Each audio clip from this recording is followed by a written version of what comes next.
The prosecutor of Paris, François Molins, says one of the attackers has been identified by his fingerprints.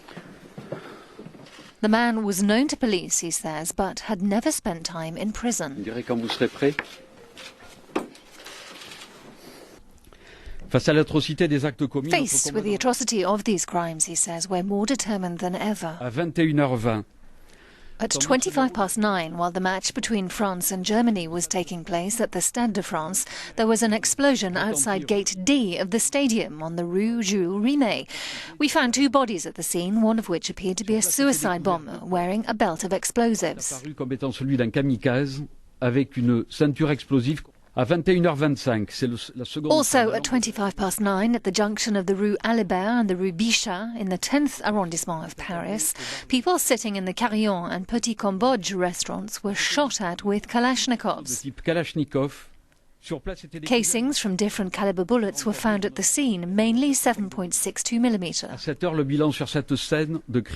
At this point, the death toll stands at 15 people, with 10 injured and in a critical condition.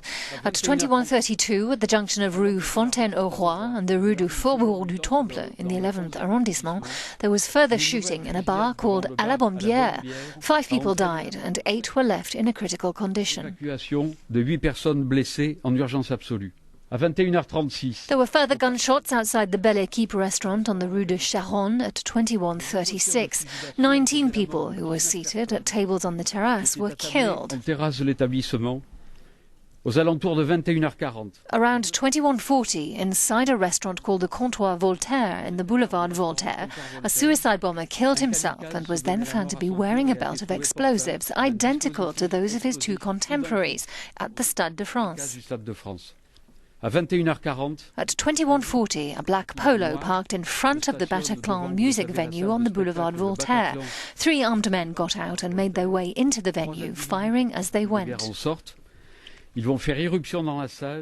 They took several people hostage. We found some victims in front of the orchestra pit, where they seem to have sought refuge.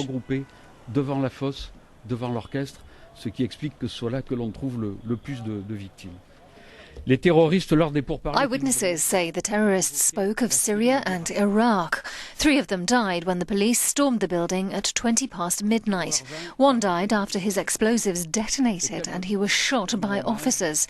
The 2 others were wearing bomb belts, which they detonated when the police entered the building.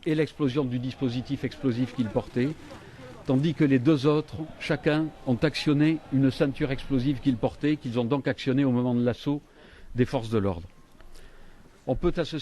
At this stage of the investigation, we can say that 3 coordinated teams of terrorists were behind the atrocity. De cette barbarie.